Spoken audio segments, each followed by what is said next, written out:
So who talks first? You talk first? I talk first? I'm on with the first. The first is with me. I've seen your daily routine. You're not busy. This is where the fun begins. I find that answer vague and unconvincing. We're fine. We're all fine here now, thank you. How are you? We would be honored if you would join us.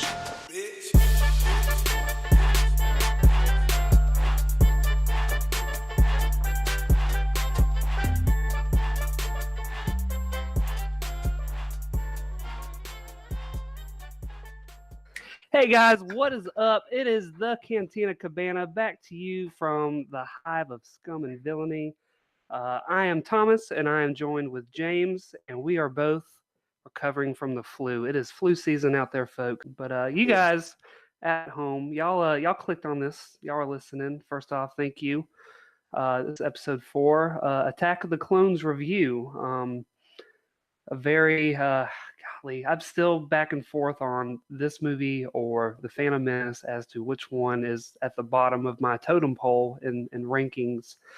And you know, when we reviewed last week The Phantom Menace, we talked about, or you brought up more of the like how the flow story points connect from A to B to C to D, and I think this movie has more of that in there, the flow of a story, but for some reason this one, I feel like I rank lower than The Phantom Menace. Do you have that same sentiment about it? I think that it's in some areas this movie is better than Phantom Menace, and in other areas it is way, way, way worse. So it's, I mean, what I said about the Phantom Menace still kind of applies with Attack of the Clones, is that it's still a mixed bag. I think that over time things have gotten better. Or really maybe my perception on the prequel trilogy has sort of changed. But still the problems that were with that movie, 14, 15 years ago when it came out are still there. So certain things about that movie haven't just, certain issues about that movie haven't just gone away because my general opinion of the prequels has changed. I just think it's a mixed bag. I think that there are problems, a lot of major problems. Some things are good though. Some things are fun. It's an all right movie though. All right, and yeah, we're going to be getting into those problems and just the film, all in all in its whole. But first, we're gonna do a quick little drive by of the news of the day. Like I said, we were both kind of last week crummy with the flu, so we were already kind of a week behind our normal 2-week release. But we're gonna recap on some of the news that's happened. I just like to call it scoop or poop, because half of this stuff is rumors and wide speculation and just all kinds of vague Reddits. I don't do Reddit and whatnot, but I do hear of these stories. So I just chalk it up as a scoop or a poop, And so we've had whispers of new movies. That's kind of been in the works, ever since they announced Disney Plus streaming service. But there's been another resurgence of this series of films that Disney Plus is going to be offering, and mainly, at the forefront of that is, of course, the Obi-Wan Kenobi. Now, as everyone's talking about this series of Obi-Wan Kenobi. Right. Yeah, it's, there's still a lot of things that have been going on, even though we still don't have a title for 9, which is getting kind of odd at this point. But there's still some interesting stuff going on.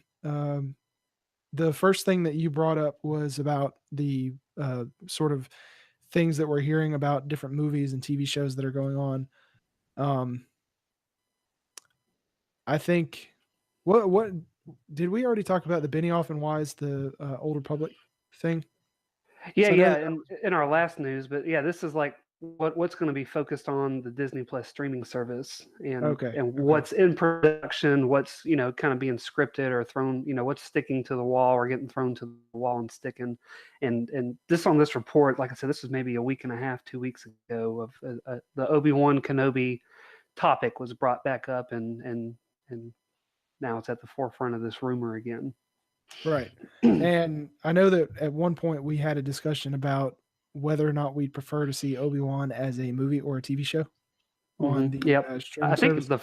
I think on the first episode we did, and I Right. said that I would prefer it much as a series, and you, I think you kind of felt indifferent about it or something, and then I texted you, the day that the story broke, and I was like, yeah, see, Yeah. I I'm just so it's hard to really explain how I feel about the Obi-Wan thing because for one thing, it has to be with Ewan McGregor. If you don't have Ewan McGregor on board, I'm completely out. I You're don't off, care. yeah, you're off board, yeah, Yeah, I'm the same yeah. way. You're heading in the complete opposite direction of what fans have been wanting for pretty much ever since Disney acquired Lucasfilm and started talking about doing these solo films.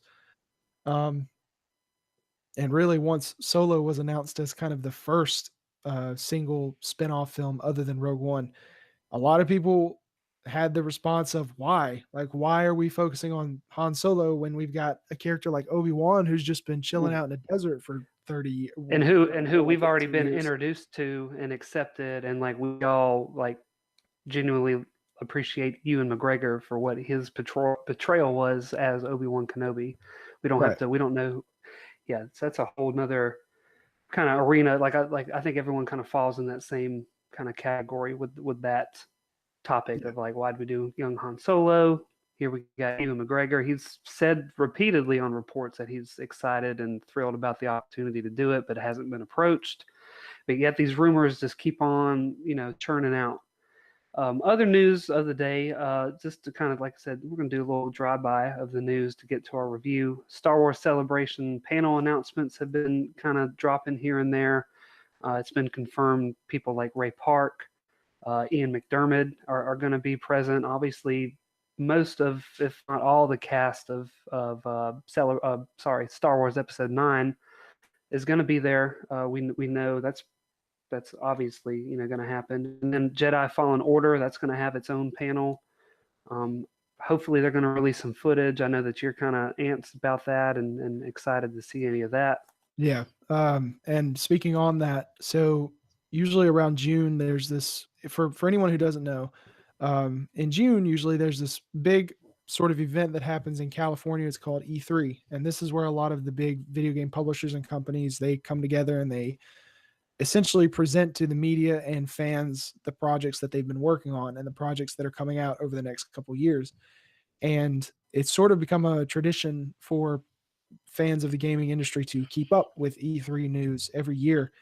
And usually EA, who is the owner of Respawn, who is working on Fallen Order, EA usually hosts a press conference every year where they present, all the new Madden sports video games and the battlefields and things like that. And they've been presenting all the Star Wars video games in the past few years.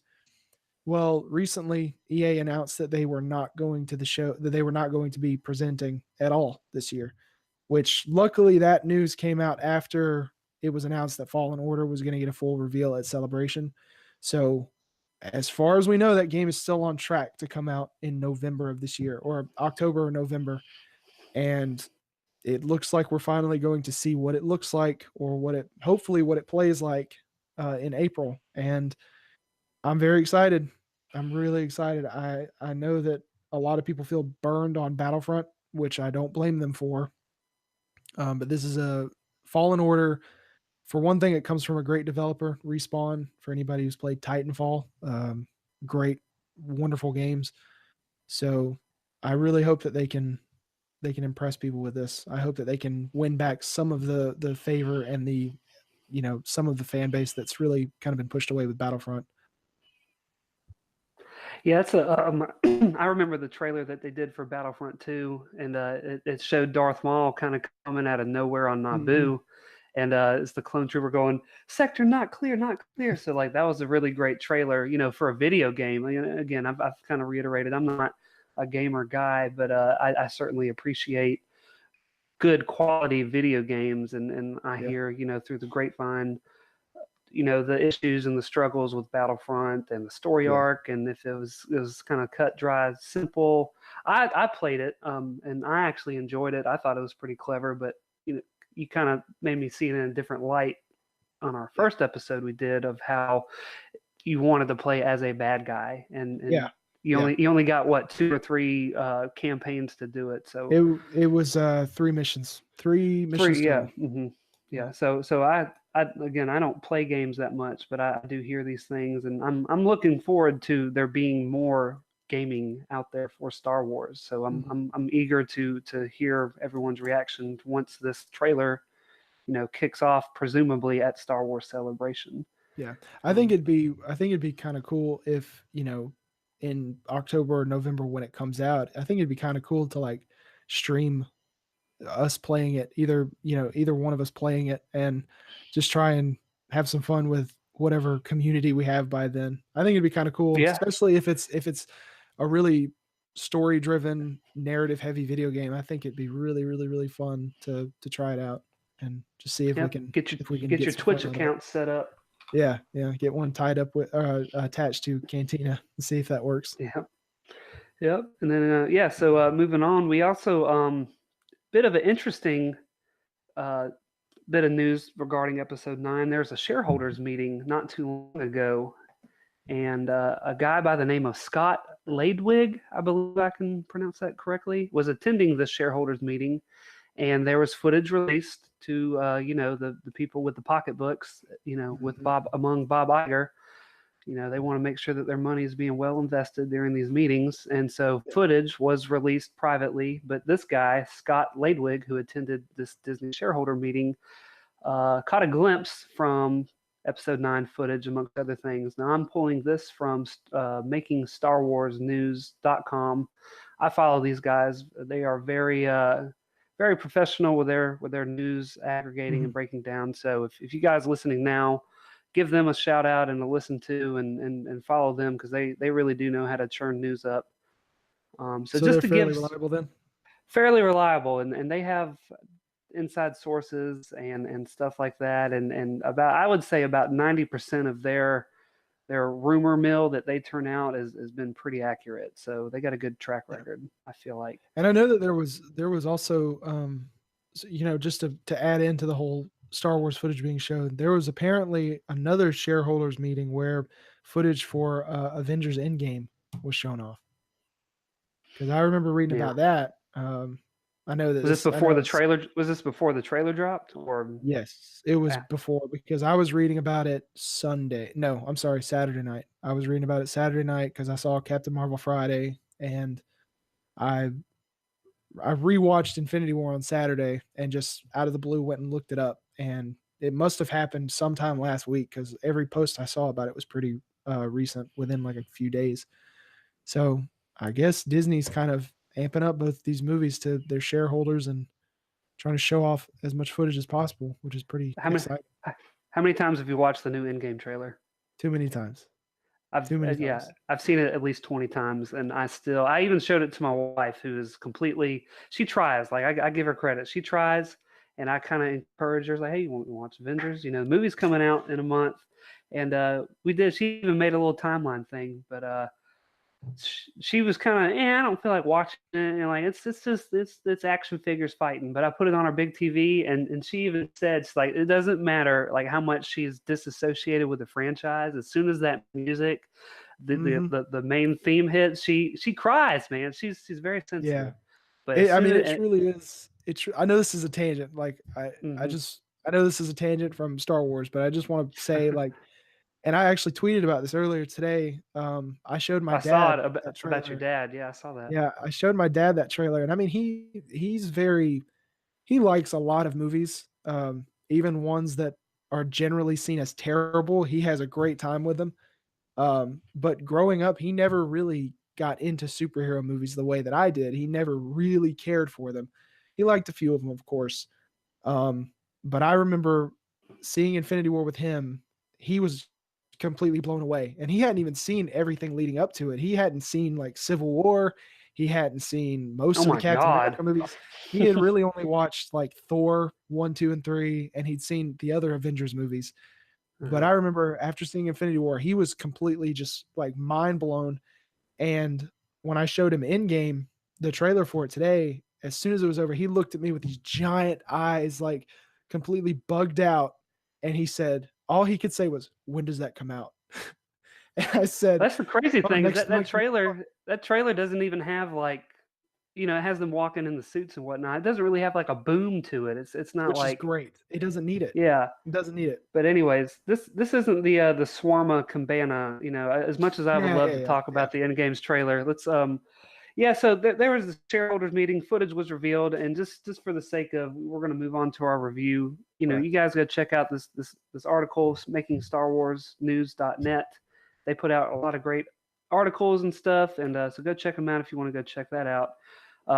And then another interesting thing, scoop or poop. Matt Smith was recently in an interview, and he declared that he was definitely not in Episode 9, and I didn't even know that he wasn't initially, typed out as a cast. I've been on this, high horse of Matt Smith for months, not even knowing that he was officially announced as a cast member. So I thought that was pretty interesting for all of Yeah. this to kind of come out. I didn't even know it wasn't officially announced. Yeah. I'm not sure what's going on with that. I think that it could just be simple misdirection because we've seen JJ do it in the past with other movies. Granted, this is not him saying that Matt Smith is not in it. Con. Yeah, yeah. Cumberbatch is Khan. But we've seen JJ movies that are attached with JJ doing these kinds of things, especially with like the Right. Cloverfield movies. So who knows? Maybe Yeah. he's in it. I still think he's in it, and I think that they're just going to keep it quiet. Mainly, I maybe don't know. to push. He sounded pretty adamant. So I mean, Well, I don't know. we'll see in December. We'll see in December, or next month if there's a trailer with him in it. Yeah. So, Yeah. but moving on, you guys, sorry for that little bit of preamble. We had to. It's been about 3 weeks, so we had to do a little bit of home housekeeping with our news and keeping up to date with everything, just to have it on file and on record. But now you guys are here for our take on Attack of the Clones, Episode 2. Let's do it. So, this was the first Star Wars movie that I saw in theaters. I was already at this time a full-fledged Star Wars fan. I knew what was going on. So again, I missed the Episode 1 train. James, Force Lightning question: what year did this movie come out?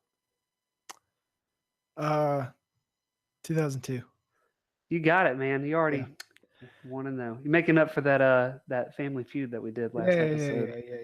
Yeah. Hey, this was also the first Star Wars movie that I saw in theaters. Just to go ahead. Oh, Yeah, awesome. because I went to see Phantom Menace in theaters, but I cried like a little baby when the lights went out, so had to leave. Scared of the dark, theater phobia. Yep. Right off the bat, it's interesting.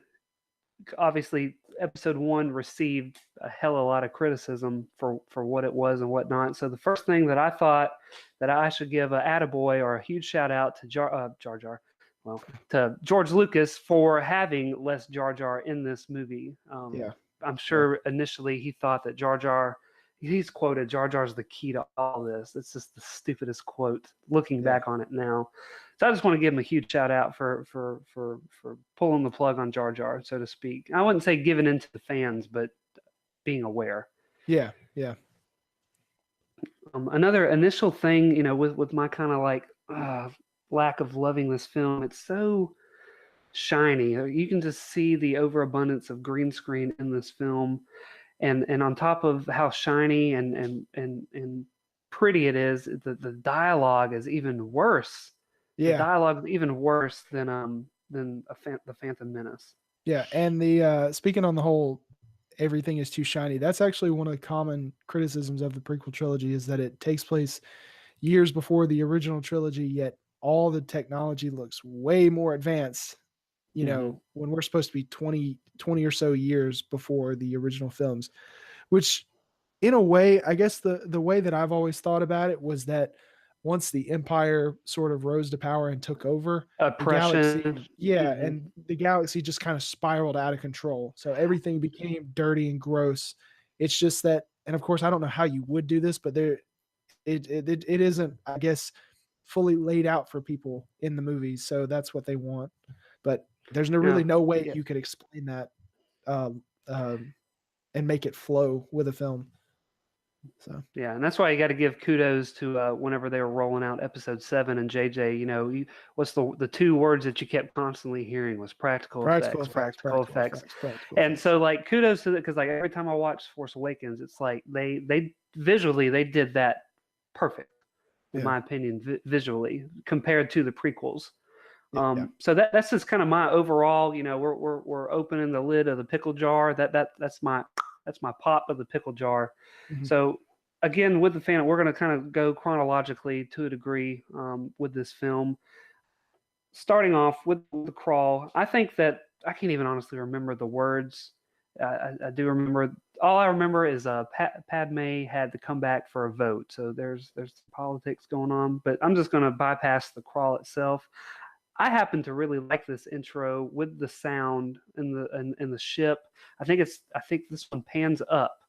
I think it's Mhm. the first Star Wars movie that pans up, and you're over Camino, and the Padme's ship does like a 180 barrel roll. I mean, I know there's no upside down, downside up in space, but I love the shot of this film, and the sound that comes with it. Mhm. I remember seeing in theater, so I think that the whole assassination attempt that is put on Padme really kicks the movie off in a really interesting and a gripping way, because that's of course with a movie, one of the main objectives is within the first 5 minutes you want to grab your audience's attention, and I think that Mhm. Lucas did a really good job. Now, of course, the rest of the movie isn't really as interesting, but that opening scene was a great start. I think it was really cool to see Padme's whole sort of plan of having decoys kind of fall apart. Force lightning question: what's the name of the decoy? Corday. It's like Yeah, Corday or that's Cordea, something like that. Yeah. you got it, man. See, You can try you you on can it. try it, but man, I know a little bit. I know a little bit You of know a Star little Wars. bit. Okay. The only kind of thing I laugh at whenever Corday dies is she's like, "I failed you, my lady," and I'm like in the back of my mind, I'm like, "Did you though? Like, because isn't that like your job?" Your So job is to die if someone yeah, attempts to assassinate you. You have succeeded, yeah, honestly. you didn't fail. You did your job pretty well. Yeah.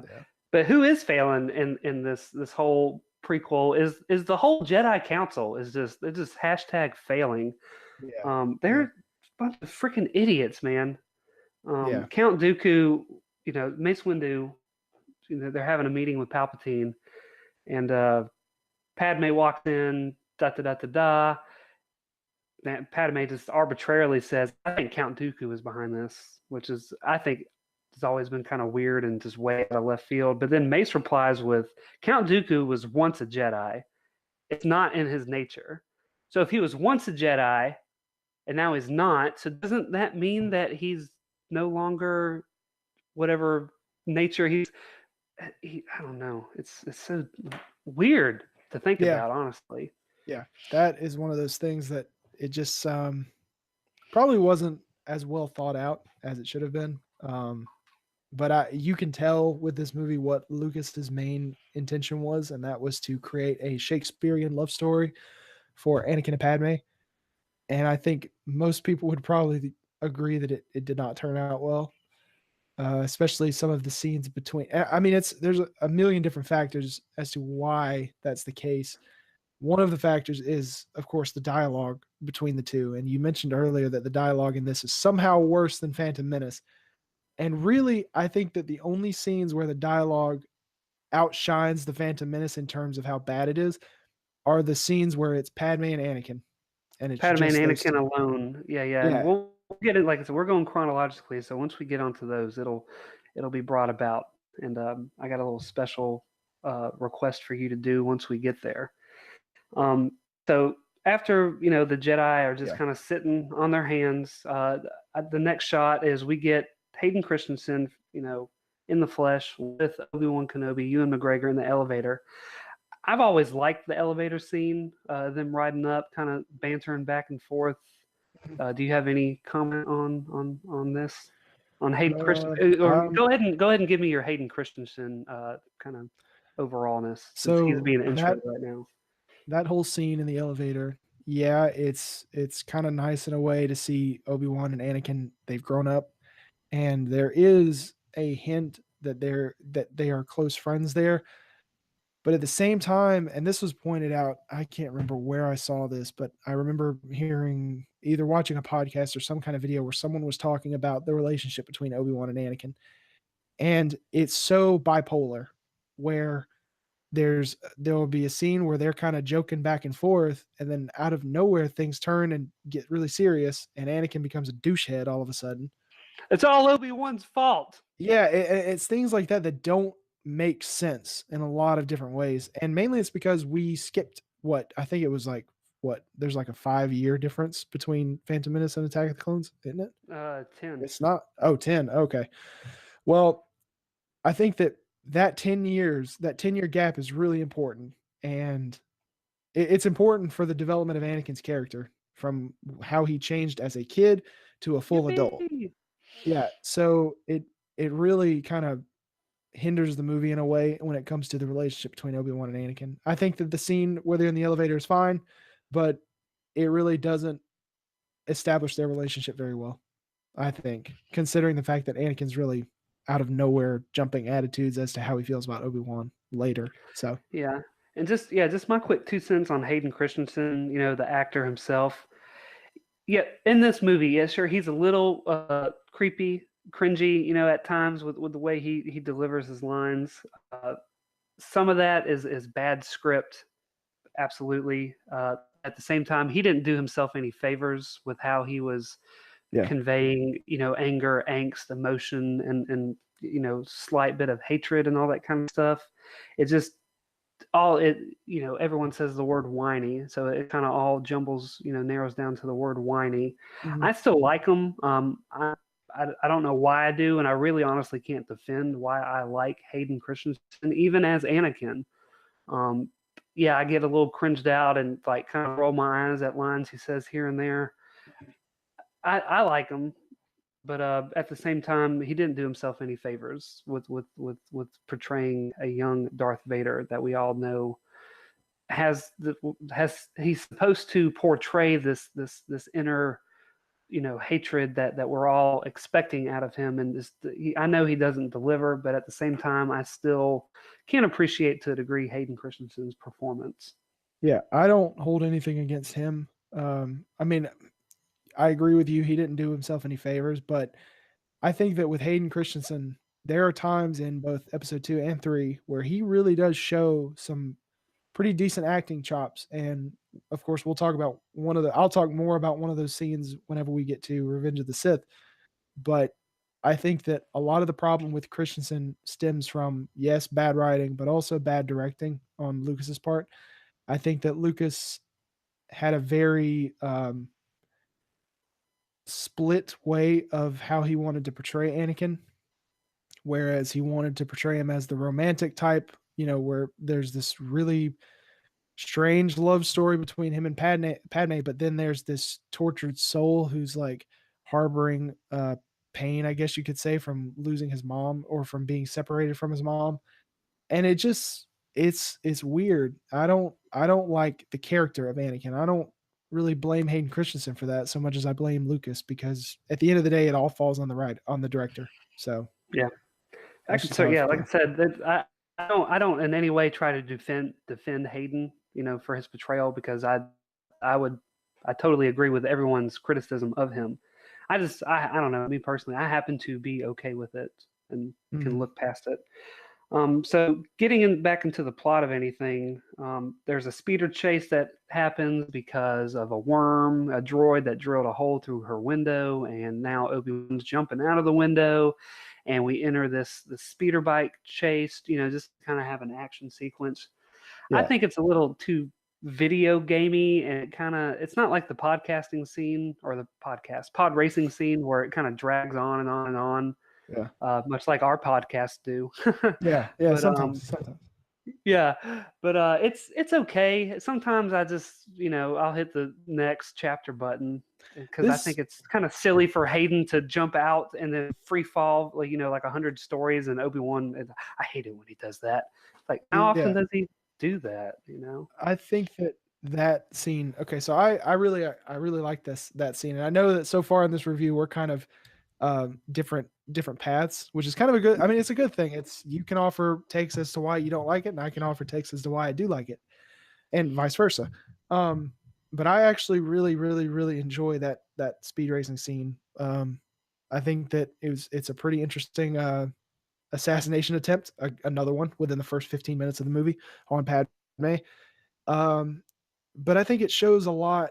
That action scene in itself does a lot for those characters. Now, of course, a lot of that stuff isn't developed on further, but for the beginning of a movie, you learn a lot about Obi-Wan and Anakin in those first few minutes just because of that action scene. And you're learning a lot through the way that they react to certain situations rather than them explaining to you directly. And I think that whenever Obi-Wan says the whole, I hate it when he does that, I think it's more of him saying, I hate when Anakin takes these stupid risks like that. When he Not flies out of the necessarily. seat of his pants. Yeah, I don't think it's so much, I hate when he jumps out of our speeder. I think it's just more of, I hate how he does shit that he knows is a bad idea, but he doesn't think about it clearly. So I get it. It's just sometimes the visuals of it, again, Yeah, back of to the whole course. being shiny and stuff like that. Yeah. And like I always question why doesn't the bounty hunter just shoot Obi-Wan and not the droid? And Yeah. I don't know. And like how lucky that Anakin drops hundreds of stories and happens to land on the one. And Yeah. so Force Lightning question, what is the name of the bounty hunter? The woman? Yeah, The the changeling woman. thing? Yeah, the purpley one. It starts with a Z. I It can't remember does. it. It starts with a Z, but I don't know it. Wait. It's a ZA, I think. Not You're 2/3 there. You just need one more letter. ZA. Zeb. ZA. Wait. Is it You're ZAB? thinking Zab? no, you're thinking Rebels. You're thinking the green dude from Rebels. Shit. I don't know. 2/3 of the way there. It's I don't know. Zam, Z-A-M. Zam Weasel or something like that. Zam. I know. Yeah, Zam something with a W. Well, And you're well. right. She's a changeling. She can turn into like a little lizard monster thing. Yeah. And so that kind of they crash and shout out to Coruscant's Cantina, our sister station. I'm sure that Yeah. they're podcasting.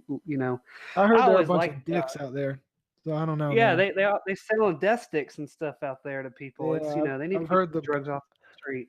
I've heard the bartender is involved in some kind of underground stuff, and I don't want to be a part of that. I don't want to be affiliated with them.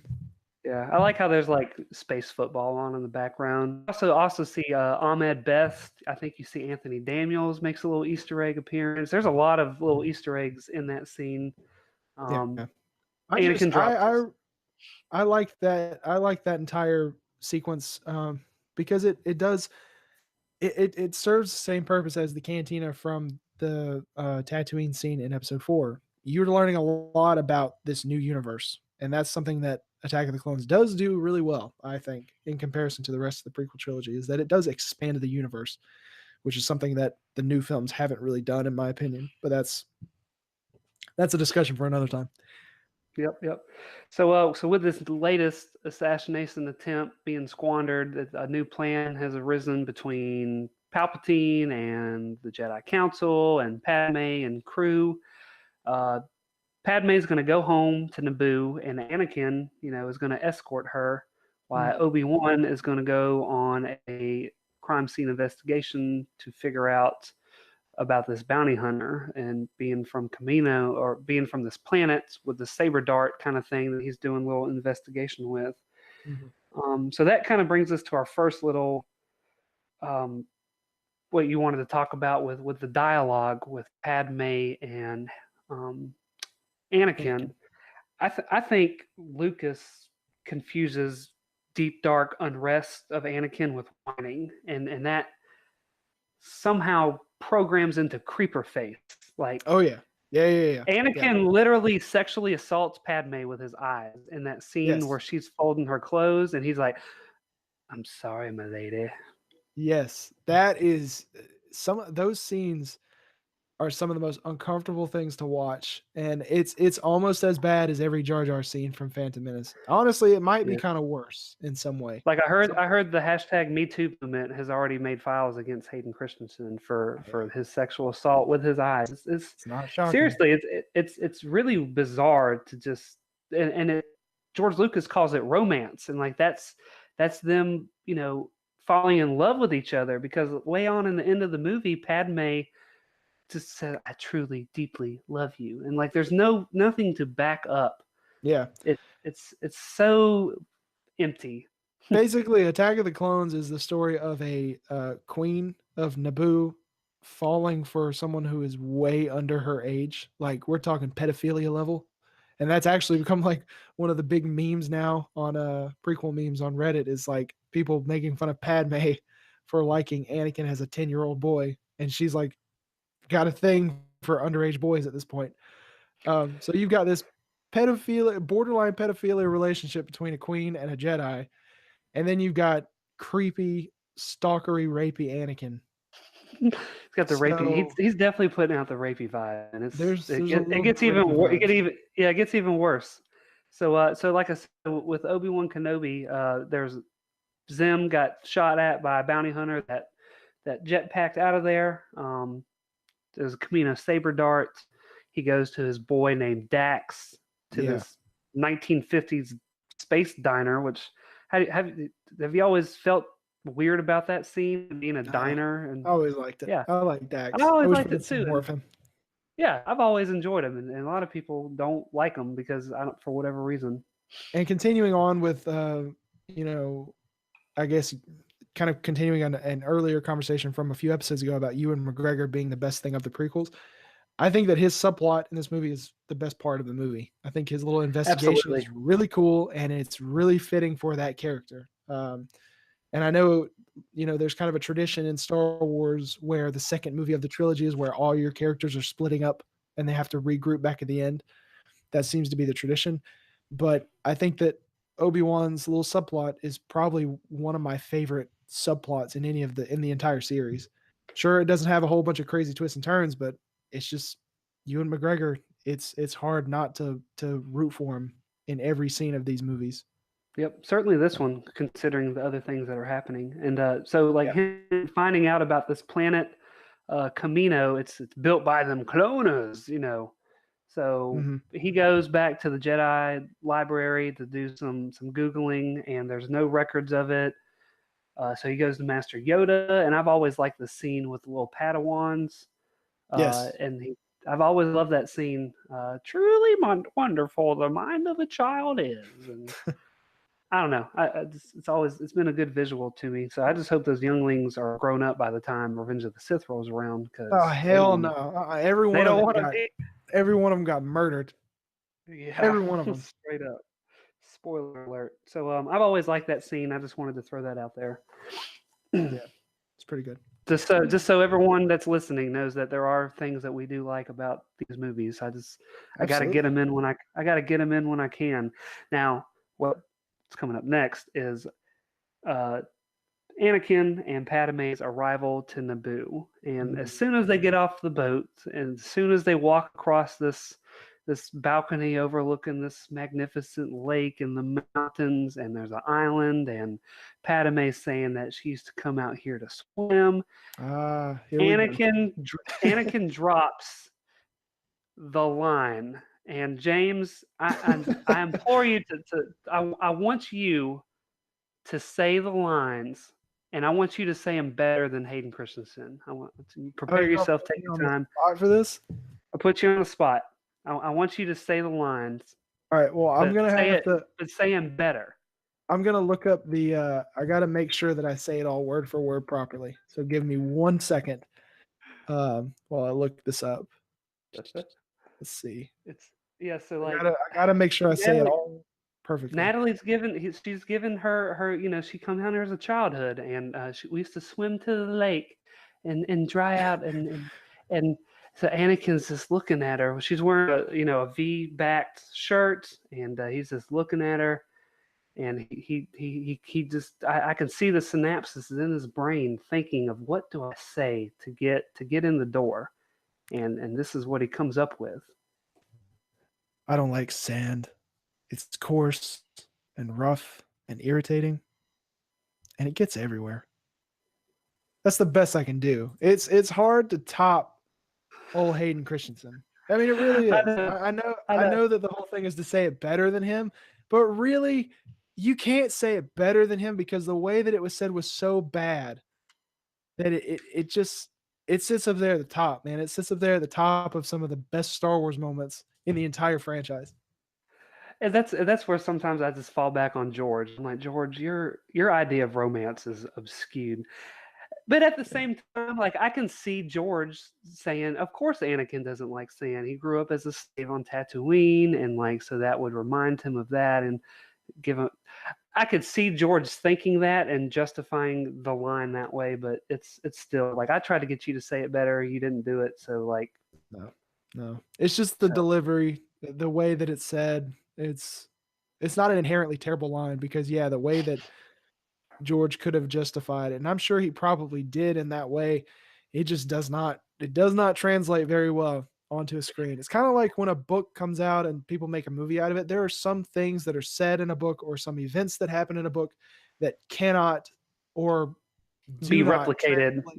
Mhm. Yeah, they don't translate very well to a screen. Yeah. So I think it's just one of those issues. Well, if you thought that scene was bad, wait till we get to that nighttime scene. It's super fucking awkward. Padme's dressed like a hooker, and but she's a senator. Whoa. Whoa, whoa, whoa, whoa, whoa, whoa. I mean, seriously, just Jesus. put a pole behind her and some Lil Wayne or T Pain, and she's dressed. It's so awkward, and they're just going back and forth with like, I'm haunted by the kiss I should have never have given you. Oh yeah, You're they in my kiss. very soul. It's important to tormenting mention me." that they do kiss prior to the scene. I think Well, it's they kiss after. after he drops the "I don't like sand." That's Yeah, their yeah, first they kiss. kiss in that scene. They kiss for the Yeah. first time in that scene, and later on in the movie is when we get the whole sitting by the fire, and they're just another thing is they're sitting really close, like they're sitting Yeah. comfortably close. So I feel like there's a beginning to that scene that we did not get, and that would explain Yeah, 'cause first off why they're in the room sitting by the fire. Two, explaining how they got that close and how they just started the talking scene about this before it serious was stuff. Anakin using the Force and throwing that pear over to her, which was good. That's the way to flirt. If you're a Jedi, that's Yeah. the way to do it. Is I like that scene, but then yeah, the next one, Padme's dressed like a hooker. It's romantic, and then there's this. I can't even describe the dialogue, the script in this. It's a nightmare to watch and so super cringy on top of rapey vibe Anakin. Yeah. Yeah. So to pull us out of that, Obi-Wan Kenobi lands on Kamino, and Force Lightning question: who is the Prime Minister of Kamino? No idea. I'm not even going to attempt that one. I have no idea. It's No that idea? long neck weirdo. So I don't know. I don't know. his Long name. neck weirdo. Yeah. I don't know. Lama Su. Lama Su. This Ladies is and Lama gentlemen. Su, Ladies and Prime gentlemen. Minister of Kamino. George Lucas. And Straight so, from yeah, the obviously, writings of George Lucas. yeah, Lama Su. Lama Su. Most everything on Camino I enjoy. I like the planet. I like how it's all, I guess global warming has already hit them because everything appears to be Yeah. underwater, but they've figured it out. The only thing that really bugs the hell out of me of this is who is Master Sifo Dyas, and why the hell is this not explained in the movie? I think that, I mean, I may be wrong on this, but I think that Sifo Dyas is more of just an alias created for someone else because they didn't want their real name to get out there. I think it may have been either for Qui-Gon or for Count Dooku. I feel like I read that somewhere. I could be wrong, but I feel like at some point in time I read that or I heard about it and that it was just an alias. It was just created to like throw off anyone being found out who it was. But I could be wrong. I don't know. I've heard rumors and stuff. This is before Disney acquired that something like General Grievous has some kind of connection to Sifo Dyas, and like I don't know. I could be way off, but it always bugs me that like It's never touched on or explained again in this episode or in episode 3, and nobody seems to question it. Like Obi-Wan doesn't question it, Yoda, Mace, nobody like questions this order that was put in 10 years ago about the creation of clone army, and then it's like, oh yeah, okay, don't worry about that. And Okay, so let's move along. something I am seeing, I just looked it up. Mhm. Maybe what I'm getting confused is that I think he's actually a close friend of Qui-Gon and Count Dooku, and So he's a real, actual person. I assume he's never shown up in anything as far as I know, but apparently he's a close friend of both of them, and I guess he saw that there were dark times ahead for the Jedi. Jedi Council didn't listen to him, so he goes off and he commissions the creation of a clone army. And then, And I guess somehow didn't he get like captured or Qui-Gon, tortured? possibly. Yeah. I'm not I going didn't do to my research on this. I just had a note saying why is regardless, why is this not explained? I just feel like they just kind of threw it out the window with that particular story thread. Yeah. But basically, what Obi-Wan finds out is that someone who was affiliated with the Jedi at some point in time has commissioned the creation of a clone army that will essentially be like a last resort plan for the Republic if needed. A full 100% CGI, non-practical effect clone army. Yes. And he also finds out that all of these clones have sort of been breeded from a single person, and that person is A Jango bounty Fett. hunter. A bounty hunter. Yeah, so like the wheels are clicking. Obi-Wan Kenobi, he's just call him Private Investigator Kenobi. Mhm. He can put together some puzzle pieces. Yep. So yeah, with mentioning Jango Fett, we also get intro to young Boba Fett. Just to throw it out there, I've always liked that Boba Fett is a clone. I know some first generation Star Wars fans get a little upset and heated about that. But honestly, like in my opinion, if you're gonna just give someone a backstory, like I think this is a suitable backstory for him, and it's just unique because really nobody else has this kind of backstory in the Star Wars universe, in my opinion. So I think it's pretty good that he is a clone of Jango Fett, and he has like he doesn't have the age booster thing to him. Yeah. It seems as if the most common complaint is that him being a clone essentially takes away the, I guess, idea that Boba was special. But let's look at the original trilogy here. Boba does jack shit in pretty much all of the movies. So what I think exactly? I think he's pretty overhyped in the original trilogy. Yeah, absolutely. I like Boba, but at the same time, I can recognize that he really doesn't do anything. He doesn't have much of a influence on any of the events of that original trilogy. So I really don't understand the obsession and the love of Boba Fett. I like him. I like the character. I think he's super iconic, but for what? What is he really iconic for other than a cool suit? And so it doesn't bug me so much that he's a clone. I think that it's another one of those things that Lucas introduced that did not get developed on, because there was really an opportunity with these prequel movies to redeem Boba Fett from being just almost like a glorified cameo in the original trilogy. And I think that something that happens later in this movie could have been developed on with Revenge of the Sith, but it wasn't. And that's just another issue, I guess you could say, of the prequels in general. Well, it was touched on in the Clone Wars series because Boba Fett actually had like an assassination attempt on Mace Windu, which was one of the better episodes. I believe it was in season 3 of that going down. And So, it's cool there, but it wasn't in these movies. And it's so, I mean, when we consider the movies by themselves, it's just one of those things that Lucas either didn't know how to fit in or chose not to. Either way, it's missing. So yeah, so that leads us to Obi-Wan, sends a message out to the council, says, "Hey, I'll report back to you when I have him." He's going to try to arrest Jango Fett, which does not go well. I love this fight between Obi-Wan and Jango and Boba. Yes. He's shooting off of, is it Slave 1 or Slave 2? I always forget. I always get them confused. I think it's Slave 1. Slave 1. Yeah, it's Slave 1. it's a great scene. It's on the little docking station in the rain, pouring down rain. Um, the only weird thing is like there's a certain sequence where I guess yeah, Boba Fett's firing off these gigantic cannons at Obi-Wan, and there's this explosion, and Obi-Wan goes flying this way, and then the next one is explosion, and Obi-Wan goes flying this way, and he's like unaffected by it. Like there's no char marks, there's no blackened, nothing. So it's just every time I laugh at it because it's you just see the CGI because he's just so close to this explosion back to back to back. It's almost laughable. This is another one of those scenes that I really enjoyed because it develops Obi-Wan. It's one of those things that we get to see him sort of fighting without a reliance on a lightsaber. Yep, that's just a good point. Just another, yeah, it's just another example of how great that character is in these prequel movies. So I like it. I enjoy it. I have fun with it every time I watch it. Yep. So Obi-Wan, he doesn't lose the fight, but he gets slightly separated enough for them to make an escape, but not before Obi-Wan throws a tracking device on their ship as they blast off.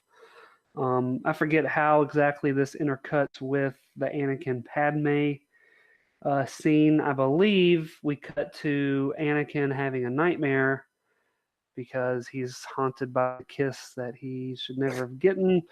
But then he has a nightmare about his mom. She's in trouble on Tatooine, but he's standing there. I like how he's kind of standing there in that sunset on the balcony until he opens his mouth and talks and says, Jedi don't have nightmare.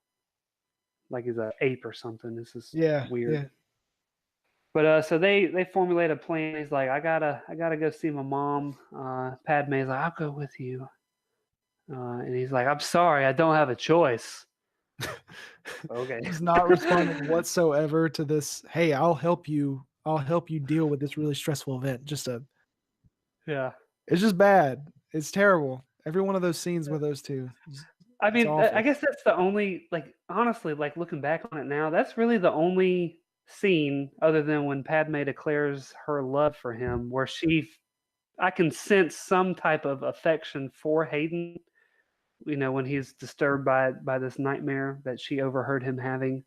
That's the only point in this movie, other than the day they get married, is her reciprocating any type of affection. Yeah.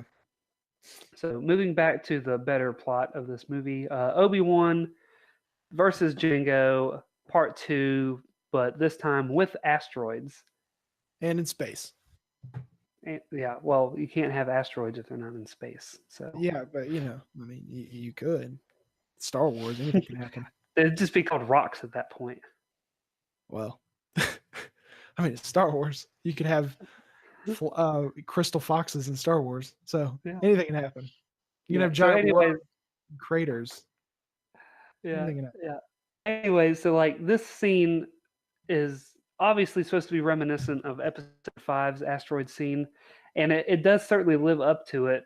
Certainly with the seismic charges, the wow, that have like. I love those things. Those are cool. The 2 second, it's so incredible to watch, and I really love this scene. And it does do a little shout out, even though it kind of doesn't make sense if you think about it, with Obi-Wan pretending to be dead or disappeared, and they fly through, but then there's Obi-Wan chilling, attached to his vehicle to something. Yeah. That Boba Fett uses against Han Solo and the Millennium Falcon after their little escapade with the Empire. Mm-hmm. So they end off peeling off to Geonosis, and that's where we're introduced to Count Dooku, played by Christopher Lee.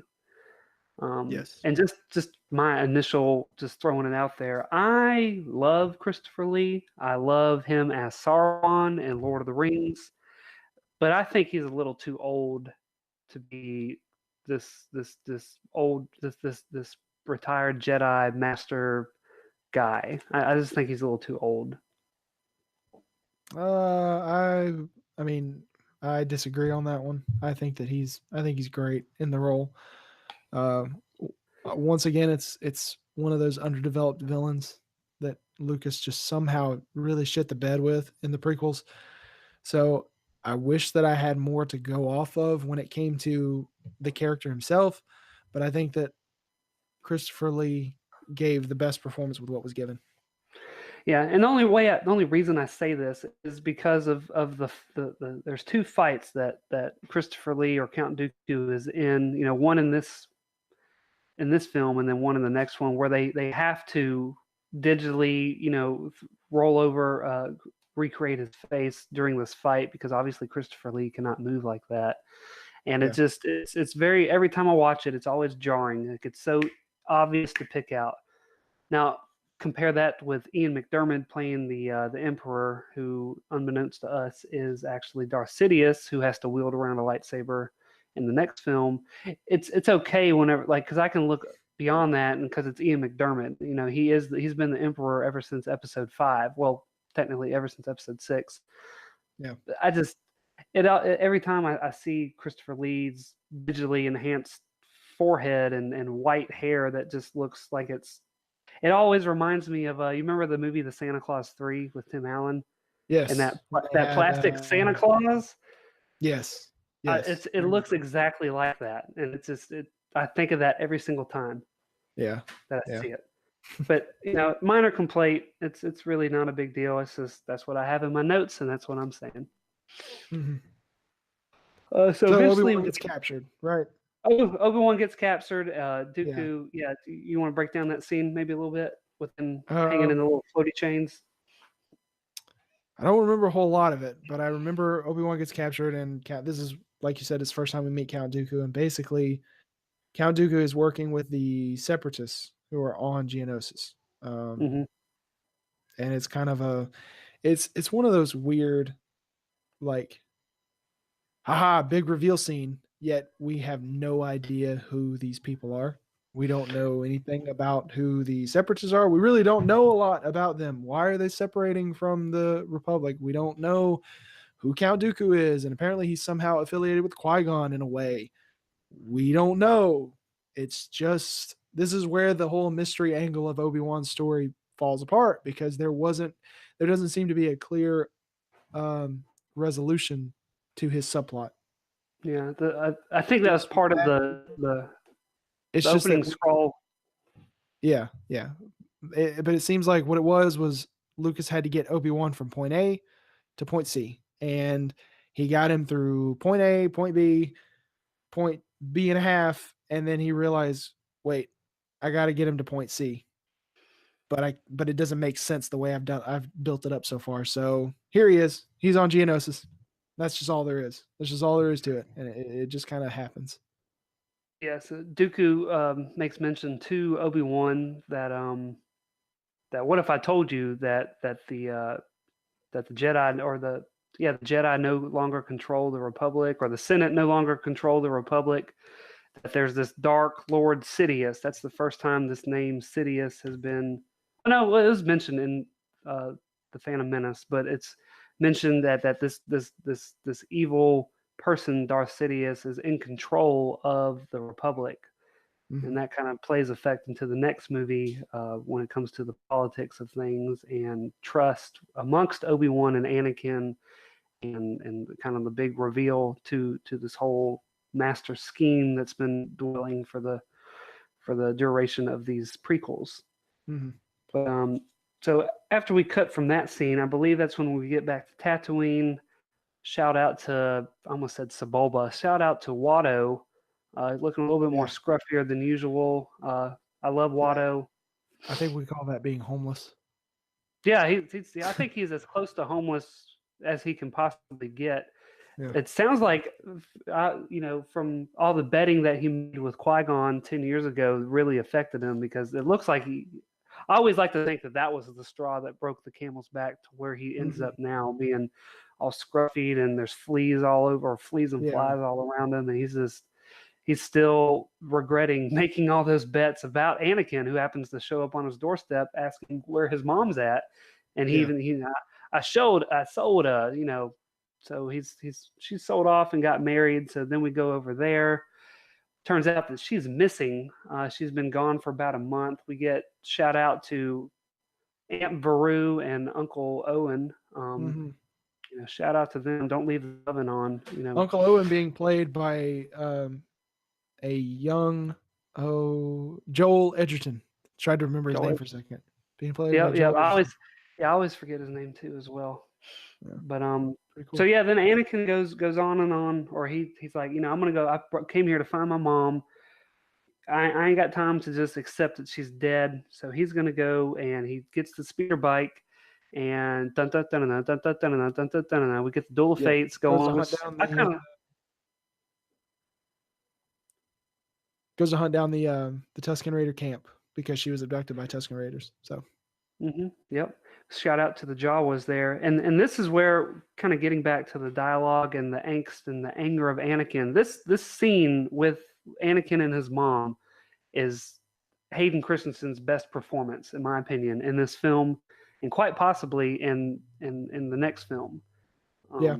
It's a great scene, but George Lucas absolutely blew it by not giving us the visual of Anakin's rage.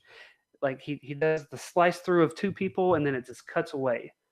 yeah, And it always drives me freaking crazy. He tries to rely on informative ways to bring about Anakin's anger and rage, where he could have stuck to a visual. But I think that, honestly, like, I don't know how to pinpoint it, but I think he's just trying to go for that PG rating, because this movie is rated PG.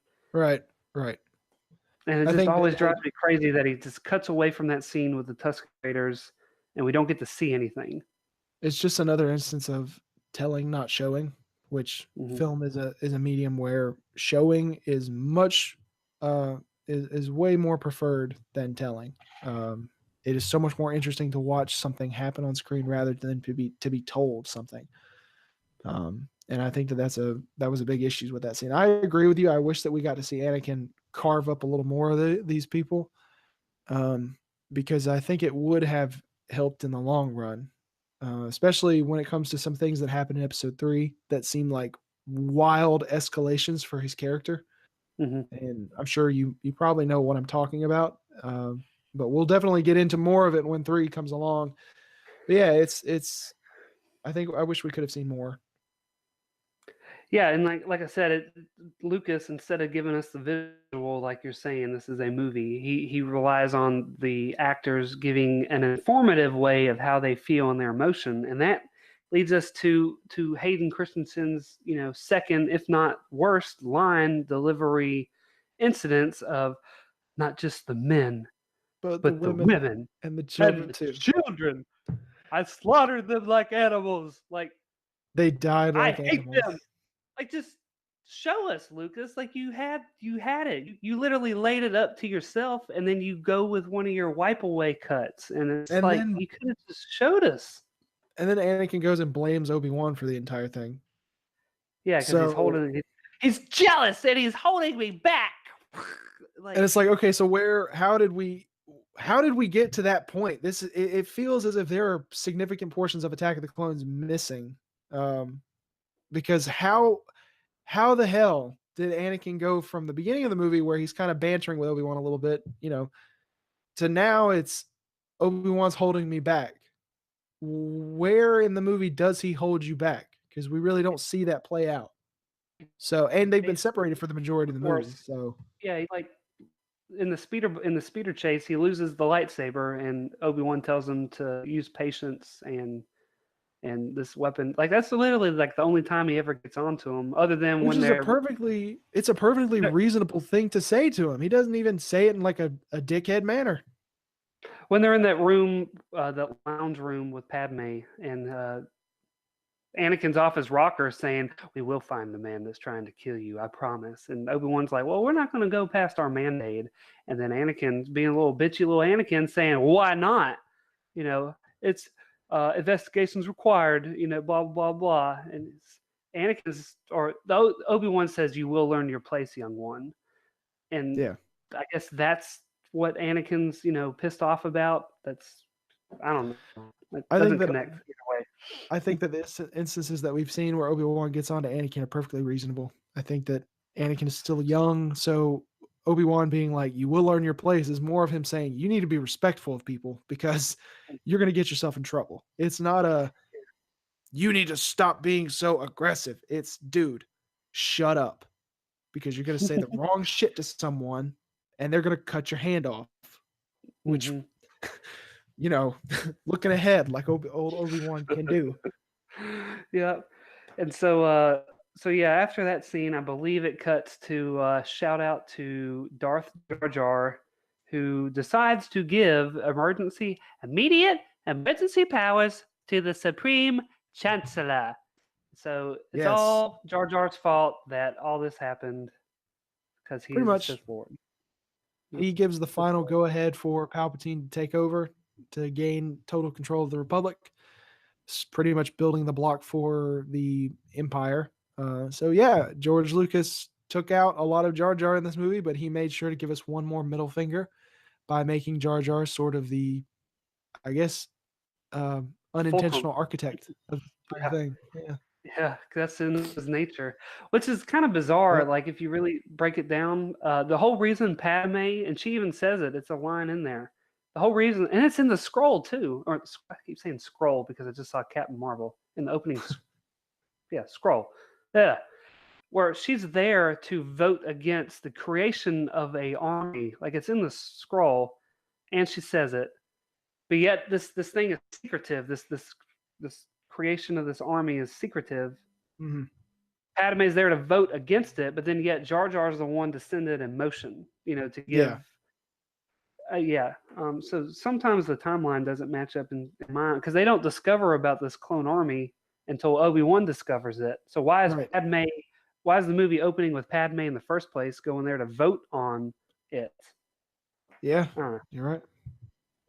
So I just thought about that now. I could be way mistaken. So we go back to Geonosis. I think, yeah, at this point in time, Anakin and Padme and C-3PO now, I forgot to shout out 3PO, and R2-D2 are now on Geonosis. They go through a vent exhaust ports, and we enter this roly-poly conveyor factory droid scene where it's just Mhm. nothing but bright, shiny CGI.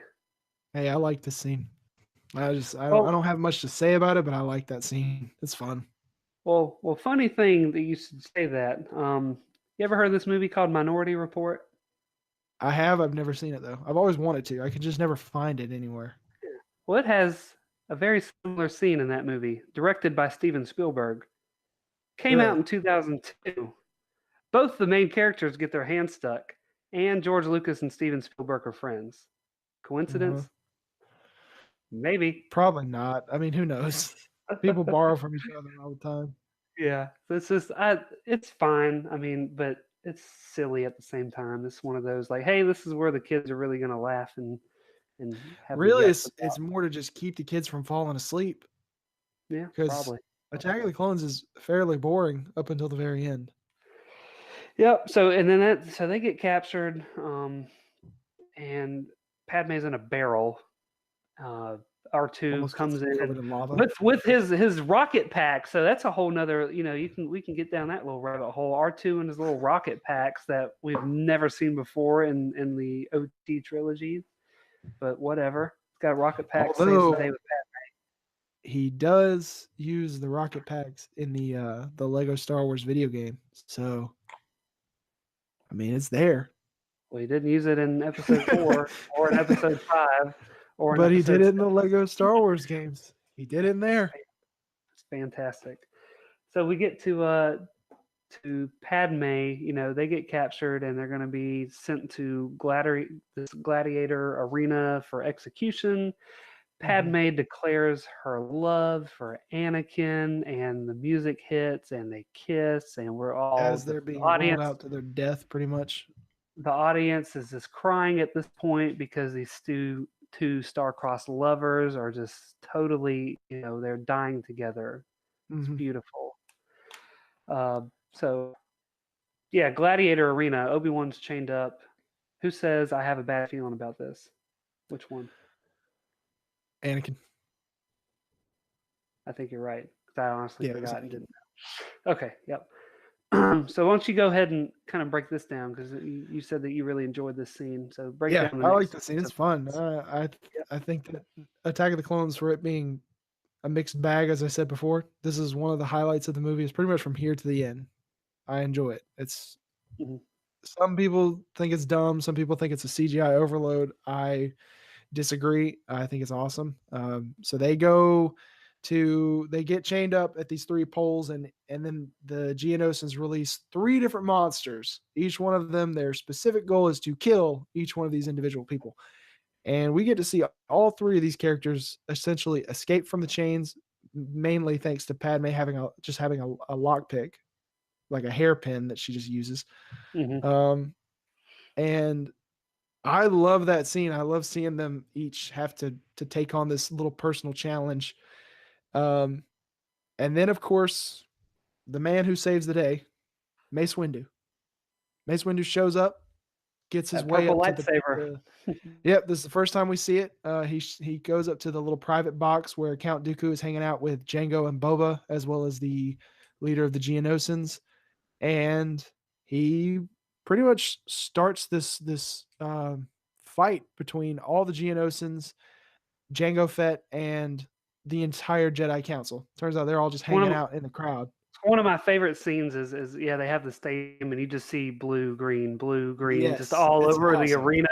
It's pretty awesome. These Geonosian bugs start flying away. Cool little quick shout out to Samuel L. Jackson. Do you know what was supposedly, that was written on his hilt on the bottom of his lightsaber? Something I think it's a badass motherfucker, right? It Because said that's what he says BFM. in Yeah, yeah, because that's what he says in Pulp Fiction. That's yeah, the yeah. thing about his wallet. It's so Yeah. cool. I've always Um, wondered, like, if like did Samuel L. Jackson go to Lucas and say, I want a purple lightsaber? Like, was it in his contract, or did George Lucas say, yeah, it's okay, or you want a purple lightsaber? Okay, according according to Sam Jackson, he just said, "I want a purple lightsaber," and George Lucas said, "Okay." That's I just wonder all if it was. if he was super adamant about it, or if it was like in Samuel L. Jackson's contract. I don't know. I've always wondered. It's fascinating, and I do like that he has a purple lightsaber. If any character was to have his own unique lightsaber, it's motherfucking Samuel L. Jackson. Yeah, yeah. Um, but we pretty much get the entire Jedi Council. They show up, other than Yoda. Yoda shows up later, but he doesn't show up in the arena. And we get a really, really, really cool fight where everything's just kind of clusterfucking all in this arena. And it essentially comes down to Mace Windu fighting Jango, which ends pretty badly for Jango. Jango gets his head cut off. I love how right before his head gets cut off, you see the jetpack try to ignite itself because he just got into a little skirmish with that rhino looking beast. He got pummeled by it. And so Yes. as Mace is running full speed at him, at the last second you see the sparks fly from the jetpack and it doesn't obviously doesn't go off. So I kind of like that little touch that they did. Yeah. And in this arena, Boba is also there. So he kind of sees this happen. Um, and pretty much the way that this whole scene wraps up is you have the clone army, which is now being used. They show up in the those really, really, really awesome ships, those drop ships that they have. And from here on out, it's pretty much Padme, Anakin, Obi-Wan load up in the ships with Yoda and some clone troops, and their goal is to destroy the droid production plant. Correct? I mean, I'm pretty sure that's what it is. No, just before we get into the next thing, I hate this. I hate the C3PO swap head with the droid thing. Oh yeah, yeah, yeah. I'm It not a fan. completely kills any momentum that this scene does have to offer with how cool it is. Mhm. It drives me crazy every time I watch it, and it's annoying. I just wanted to shout that out. But yeah, as you said, intro the clones with Yoda comes in to save the day.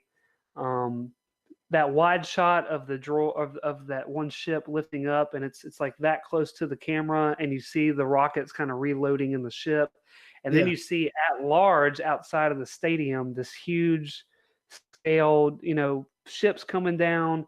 The separatists, round ships are leaving. They're just leaving. I think that's what they're kind of evacuating. I don't know if they're necessarily there to destroy the droid factory, because okay, if I'm not mistaken, in Clone Wars it's still active.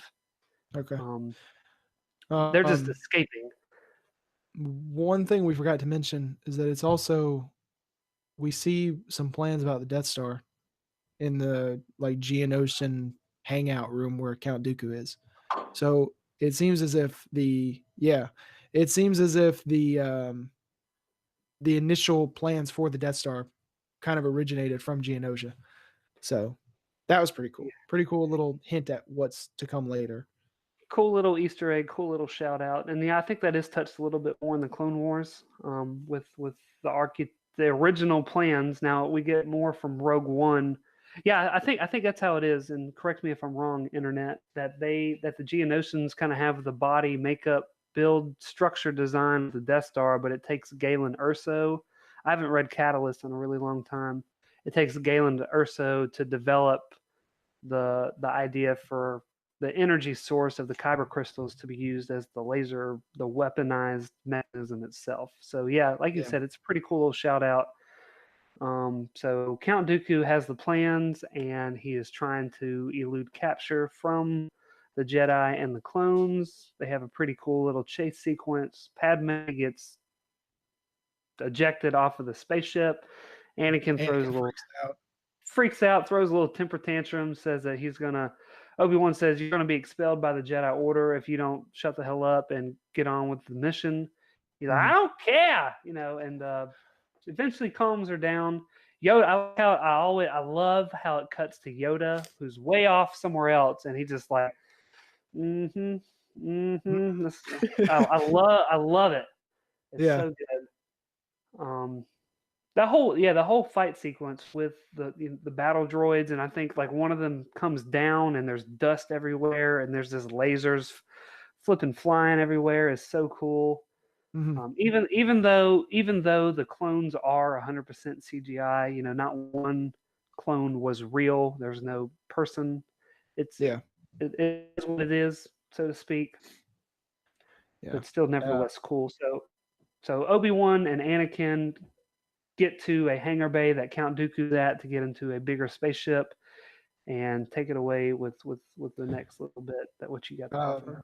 So at this point, we kind of see how Obi-Wan and Anakin do not work together as a team. And this is probably playing into what Obi-Wan was talking about at the beginning of the movie with the whole speeder chase of I hate when he does that. Anakin so sort of overcome with the emotion of seeing Padme possibly seriously injured. Instead of formulating a plan with Obi-Wan, he just charges right at Count Dooku.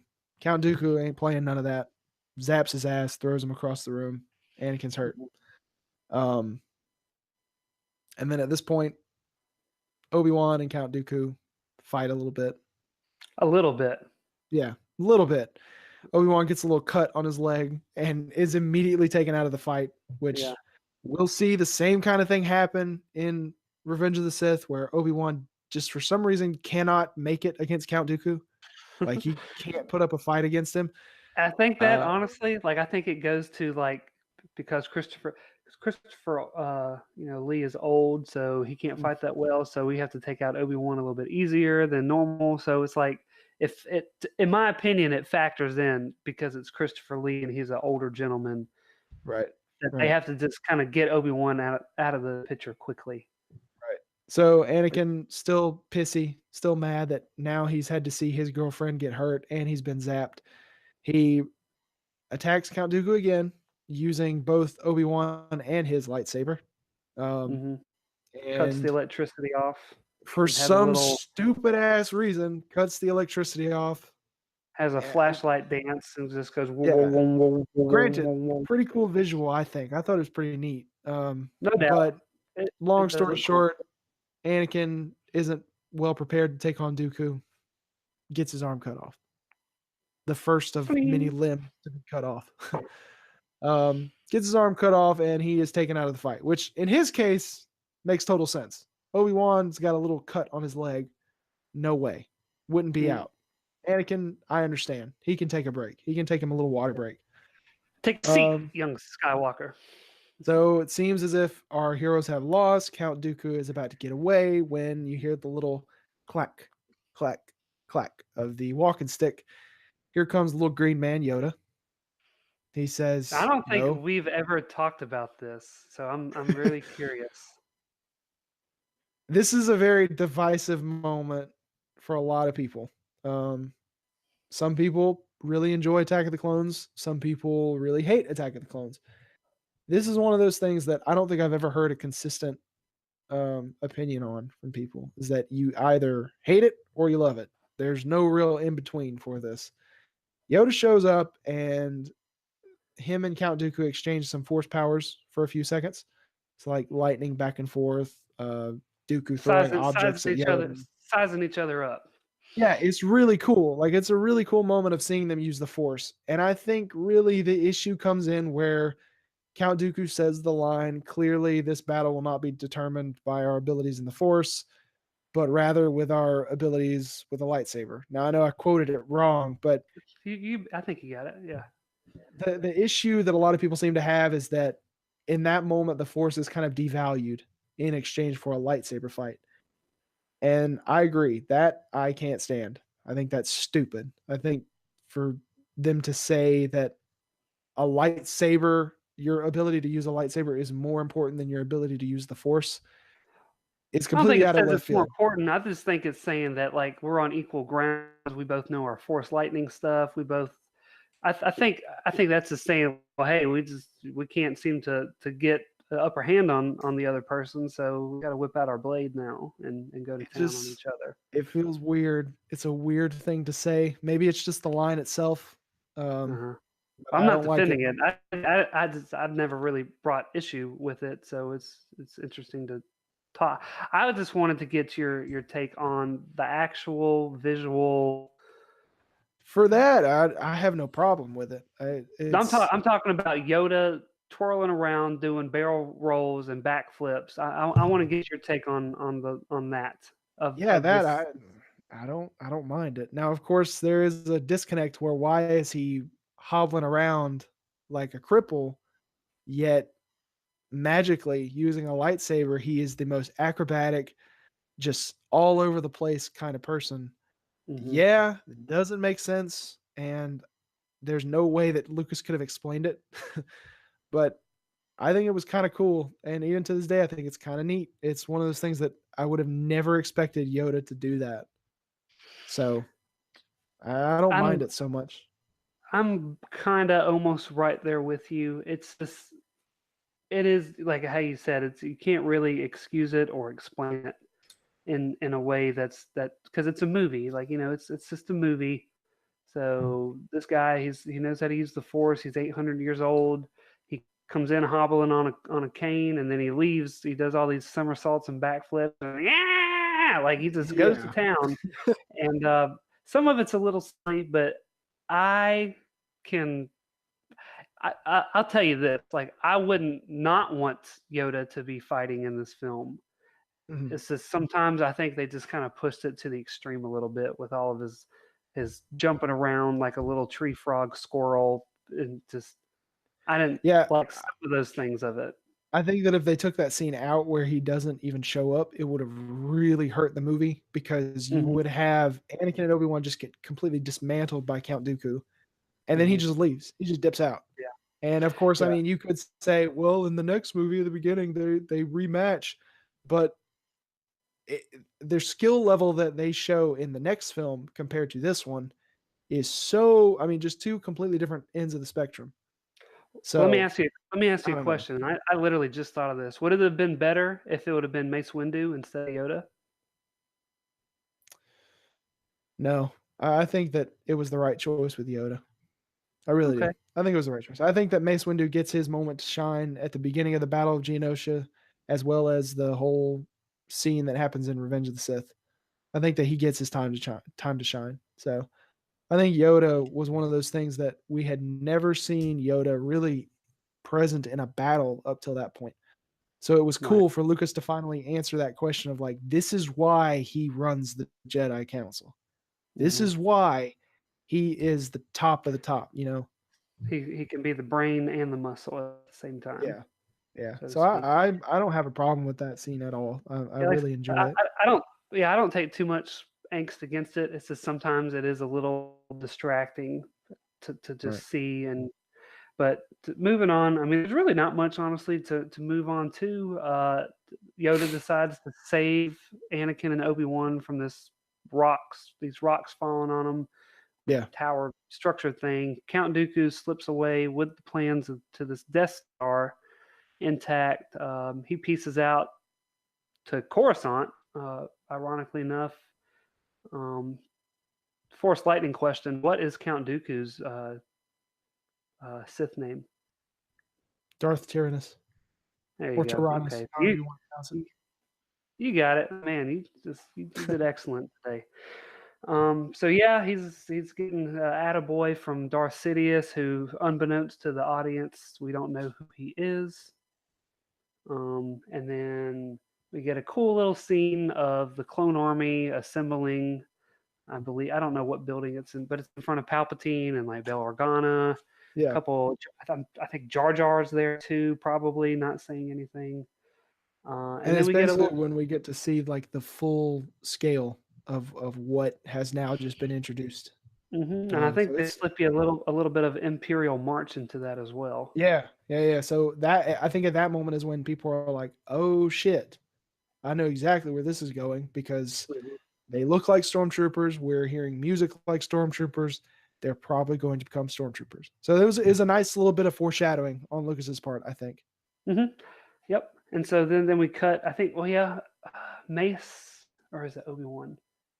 Yoda has a conversation with one of those two and says, "Begun the Clone Wars has," Yeah. um, which obviously leads into the series that George Lucas, the animated series, and leads into the next movie that takes place, I believe, 3 years later. Next scene cuts, and we get back on Naboo. The music's like really high and intense. It's supposed to be sweet and ceremonious with Anakin and his little he's gold fingers, Yep. Sporting a new arm. sporting a new arm, and of course R2D2 and C3PO is like his best man at his Yeah. wedding, Yeah. and he kisses Padme because they're just star-crossed lovers that completely fell in love together with this movie, believably. And roll credits. That's Attack of the Clones. Yep. That is it. That's it for the second Star Wars movie. Mixed bag. Phantom Menace, I said at the beginning of this video, it's a mixed bag. A lot of lows, a lot of highs, a lot of in betweens. It's all just, I think it all just kind of depends on what kind of mood you're in when you watch it. If you watch this movie and you're pissed off about whatever's going on, you'll hate it because things that are stupid about it, things that were poorly done, stick out all the worse. Right. Yet at the same time, if you're just looking to chill out and watch a movie, you'll probably laugh at all the bad things and you'll end up having a great time. I think Yeah, that Lucas made some progress. sometimes, yeah, I'll go out of my way and be like, you know what movie I want to watch today? I want to watch Attack of the Clones today, and I'll do it. I'll get excited about it, and I'll put it in. I'll make myself, a peanut butter jelly sandwich and enjoy the movie, and like laugh at this and laugh at that, and enjoy this and enjoy that, because it does. Like the sound effects for the asteroid space scene, it does have these really awesome scenes in them that I do appreciate just as much as episode one. But as you said, I guess mixed bag would be the best way to describe the first two prequels, for sure. Yeah.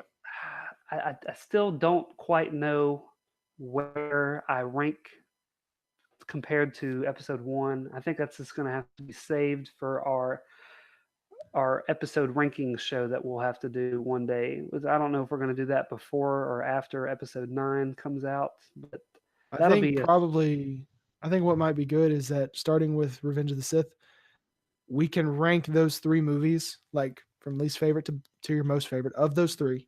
And as we watch more of them, we just add them in. And it's like, so we'll have 3 and then we'll choose like, what is your ranking of just the first 3 that we've seen? And when we see 4, you add it into the spectrum as we go. Okay. You could say, And so I think it's better than this, but not better than that. You see what I'm saying? I have a working, that way I have a working list. Pretty much like our list is building as we go through it. But it's easier to start once we've had 3 movies in. I can see that. I have a feeling that our first three are going to be pretty much identical then. Yeah, I at least more know than what likely. number one's going to be. Yeah, It's yeah. yeah. So overall, if I was to give this movie a grade, I forget what I gave The Phantom Menace. I think I gave it a C minus. Ugh, I'll give this one just right out of C. Like if I was to give it a 1 out of 100, I'd give it like a 71. Yeah. I think if we were going on like a 100-point scale, I'd probably be Mm, somewhere around like a 60. I think that okay. it's better than average, but it is not. It's got a lot of problems. It's got a lot of problems. Um, It and mainly if it mainly weren't for it's the dialogue for me that yeah, really yeah, and brings me down.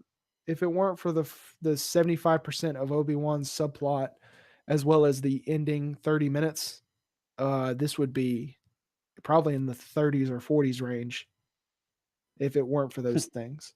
Because I Yep. enjoyed those things a lot, and I enjoy them on rewatching. So Well, yeah, that'll conclude our episode 2 Attack of the Clones review. Thanks for sticking around. Now we get to what I like to call the watchable prequel movie. That's going to be our next movie review coming out. I don't know, less than a month. We'll have yeah, another episode coming out before then. We're getting really close to Star Wars Celebration, guys. It's today is we're in middle of March. It's St. Patty's Day tomorrow, by the way. So yes, get your green beer yes. on. Yes. For the episode 3 review, we may have to, depending on when Celebration is. Do you know what the dates were for that? April 11th through the 15th. April 11th, 15th. So depending on how Celebration turns out, that episode 3 review, it could possibly be in May before we do it. Because if there is a lot of stuff coming out of Celebration, we could possibly do like a 2-part episode for that. Be Of like nothing but the first celebration. episode, yeah, like recapping stuff from Celebration. So like maybe so it's a week long. So maybe we do one episode where it's the first 3 days and we just talk about everything that's announced, everything that's brought up, and then the next episode is the second half of that week. That way Yep, we make sure that all of these big things that are going on get plenty of time, plenty of focus. Nothing is left out. Um, because with episode 3, it's always there. You know, the review for it can always be at any point in time. yeah, it's only less than a month. So do you have any, like, just so we can have it on record, do you have any idea what the title is going to be? Do you have any Mm, thoughts or wants or feelings on the title? I was initially against Balance of the Force at first. I thought it Mhm. was kind of dumb. But thinking on it now, since 9 is supposed to be the conclusion of the Skywalker era, I think that Balance of the Force would be fine. I would be on board with it. I know that there was also, like, someone was saying something like Son of Darkness. Completely against that. I think that that would have worked as the title if it were the title for episode 8. I think that being episode 9, the title for that would not work. Yeah, So, that's the only one that I'm hearing that's going on in the that's coming across the internet and everybody, this the scoop and poop of the world is Balance of the Force. I'm okay with the title. I mhm, I don't when the movie The Force Awakens came out, I was initially put off by having the name The Force in the title. So I'm kind of in that same feeling if that is the case with this one. And plus, yeah. if they do it twice, The Force Awakens, and then you have the Balance of the Force. So it's like, I Yeah. mean, I we'll just always have to liked the see. Force Awakens title. I always liked that one. And I like The Last Jedi. I think the titles for the new movies are great. I always loved them. Um, Balance of I the hope it. Force does feel a little tongue in cheek though. It's kind of a wink wink like, hey, see what we're doing. Um I hope it finishes the sentence because it's The Force Awakens, The Last Jedi. Like, oh shit, I so never like, even thought about that. so what's is it going to finish the sentence? The Force Awakens, The Last Jedi to do his homework. I mean, I don't know what it could be. To It balance would the be cool if force. it did. Yep, to balance the Force. Yeah. So, Well, we'll see. anyways, yeah, we will see. Less than a month away. That's going to do it for us. Follow us on Twitter, please. Let us know what you think. First of all, are we doing a good job with the flow? Did you like our review of the Phantom Menace? Do you like this review? what else could you possibly want from us? Let us know. Follow me, Thomas, at RebelScum2187. Be sure to like us on Twitter at the Cantina Cabana. James, where could the good folks at home find you? You can find me on Twitter at review my username. No E in user. One thing I just thought about real quick. I think you know how we did our last episode of Cantina was essentially like the top 5 things we want and don't want for episode 9, which you should all go check out that episode right now. I mean, as soon as this one's over because it's awesome. I think it'd be kind of cool to let's do a prediction video for Of Celebration. For the trailer? No. Just in general? Of Celebration altogether. Like Ooh. maybe 3 to 5 predictions a person. And each one is like, what do you think we're going to get? Whether it be related to Jedi Fallen Order, whether it's related to the Disney Plus service, whether it's related to 9, it could be anything that you like want an to predict announcement, like this just like, and here comes Ewan McGregor announcing the Obi-Wan, like you talking about like yes, stuff like that. but we'll make them like legit predictions, not fun. Hey, I would love it this happened. It's like based on all the information that has leaked or has been rumored, what do you think will actually happen at Celebration? I think that'd be fun. I think they're going to release a trailer to episode 9. Can I use that one? You could use that, but I encourage you to be a little bit more thorough because we could actually turn it into like a game, okay? And what it could be is if you get a prediction right, that's a point. But see, the more thorough you make your prediction, the more possible points you could get or lose. I'm down with that because I'm actually like with my cousin, I'm formulating a scorecard with Infinity or not. I always say Infinity War with in games, and I narrowly beat him last year with Infinity War because I correctly predicted that Loki and Vision was going to die. I got that one right, so I'll have to make that one for you as well because I know you're an in-game Marvel fanatic. So yeah, I'm totally down to do a Star Wars Celebration prediction episode, because that'll come out right before Celebration. So yeah, we're gonna be talking about Celebration, obviously, for the next couple, 3, if not 4 episodes of the Cantina Cabana because it's been a long year, honestly. If you really think about it, it's been because last year we had no Celebration, and coming off of the upset of Solo and the divisiveness of The Last Jedi, it's been a long time since we've had news to talk about and break down. So yeah, we're gonna have a few episodes dedicated to Celebration. So yeah, let's do that then. So in the meantime, while you're waiting on our predictions for Star Wars Celebration, if you'd like to throw some predictions out yourself in the comments, go for it. And if you want to talk about Attack of the Clones, anything that we have talked about in this episode or in the previous episode, go for it. Anything we missed? Good discussion. Yeah, anything we missed, anything that you would have liked to see us talk about or give our opinions on, go ahead and throw that down and we'll respond as time permits. Rate James's use of the "I don't like sand" line. Do that. Yes, absolutely. Go ahead and tell me how it compares to Hayden Christensen. I didn't have the magnificent directing of George Lucas to guide me along the right tone for that line, so I was a bit of a handicap. Or the green screen around you to immerse you in the environment. Yes, I was missing a few of those magical movie elements. Yeah. But all right, guys, thanks for sticking in. We're going to sign off now. Until next time, see you around, kid. See you, everybody.